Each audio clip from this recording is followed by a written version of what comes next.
इमाम हसन जो जेको शब्बर नालो आहे, छो त शब्बीर ऐं शब्बर, शब्बीर इमाम हुसैन अलैहिस्सलाम खे चवंदो आहे ऐं शब्बर इमाम हसन खे, त उन्हनि जो इहो नालो कीअं पियो? नहमदुहु व नुसल्लिमु अला रसूलिल करीम अम्मा बाद फ़अऊज़ु बिल्लाहि मिनश शैतानिर रजीम बिस्मिल्लाहिर रहमानिर रहीम। सभ खां पहिरीं त धरती टीवी जो प्रोग्राम दुनिया जे जंहिं बि कुंड कुड़छ में ॾिठो पियो वञे, तमामु ॾिसंदड़नि मां जेके जन्नती जवान आहिनि उन्हनि खे संदन सरदार जी आमद मुबारक हुजे।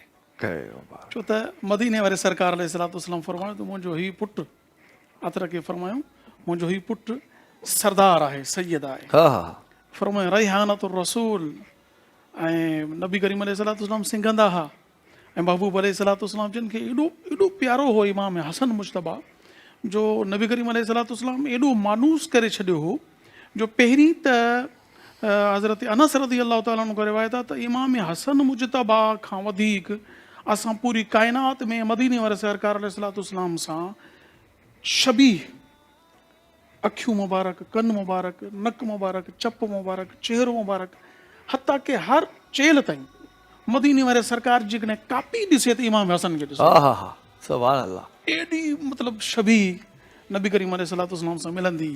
हाणे टू दी पॉइंट अचूं असां, तव्हां जेको सवाल थियो आहे, छो त टाइम पोइ त थोरो आहे, त शब्बर लफ़्ज़ इमाम हसन मुश्तबा जो नालो कीअं पियो?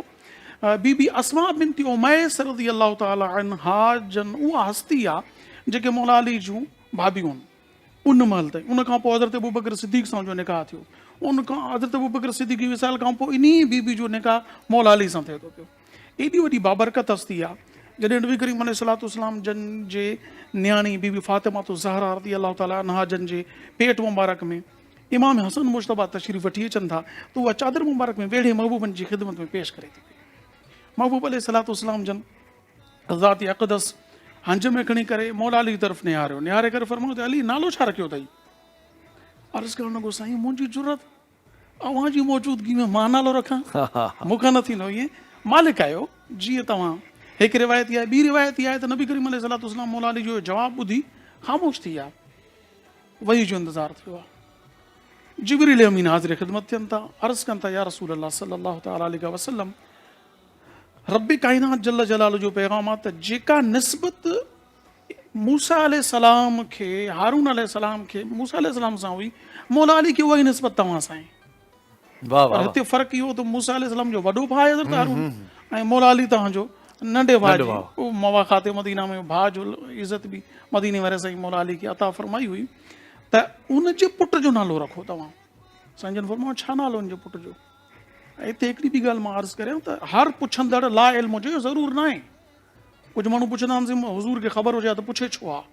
उस्ताद शागिर्द खां पुछंदो आहे ॿिन्हियूं चारि, शागिर्द टपा ॾे उस्ताद खे ख़बर न आहे, शागिर्द ख़ुशि न थियणो हुजे, इल्म जांच बि कयो वेंदो आहे। हुज़ूर जे इल्म मुबारक इहो ॿुधाइण जो मक़सदु इहो काइनात खे ख़बर पए त मुंहिंजा बचा कीअं आहिनि। पुछा कयूं त छा नालो हो? साईं उनजो नालो हो शब्बर। अच्छा, उनजो अरबी में छा मतन आहे? हाणे सॼो सवालात जिब्रील अमीन खां थियनि था। जिब्रील अमीन अर्ज़ु कयो साईं अरबी में उहो नालो हसन थिए थो, फरमायो उनजो नालो हसन आहे। शबर ऐं हसन इहो नालो रब जे तरफ़ जिब्रील अमीन खणी आया त हज़रत हारून जो पुट जो नालो आहे, इमाम हसन जो नालो इहो ई रखियो वञे। माशाअल्लाह।